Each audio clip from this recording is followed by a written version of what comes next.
Interesting, is it not, that so many asthmatics decide to pursue one of the world's extreme sports? It is clearly the condition du jour for the stars of Team Sky. First, Sir Bradley Wiggins explains his pattern of therapeutic use exemptions by saying that he has lived with asthma since he was a teenager, and now Chris Froome, who has used an inhaler for years, is found to have double the legal amount of salbutamol in his body.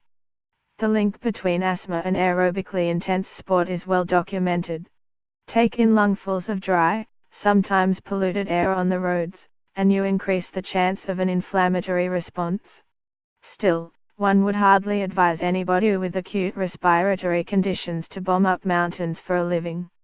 Froome's insistence that he monitored his salbutamol dose with the utmost care at this year's Vuelta a España takes some crediting.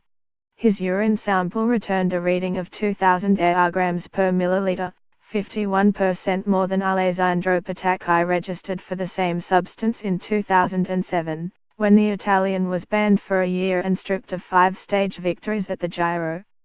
For a cyclist whose success has been ascribed to such tiny variables as where he positions the water bottle on his bike, it is some oversight. 8 long years ago, Sir Dave Brailsford marked Sky's launch with one simple promise: to create a team in which riders are free of the risks of doping and in which fans, new and old, can believe without any doubt or hesitation. Today, surely, those who took that pledge as read can consider themselves betrayed. Damian Collins, chairman of the Culture, Media and Sport Committee, was accused in some quarters of grandstanding, of jumping the gun, when he declared this year that Team Sky's reputation lay in tatters. It turns out that he merely had the gift of prescience. The Sky credo of marginal gains, invoked with such solemnity that it might as well have been inscribed on a tablet of stone, was always a misnomer in any case. The shift from 0 British Tour de France triumphs in 99 years to 5 of them since 2012 is, by any gauge, rather a massive gain.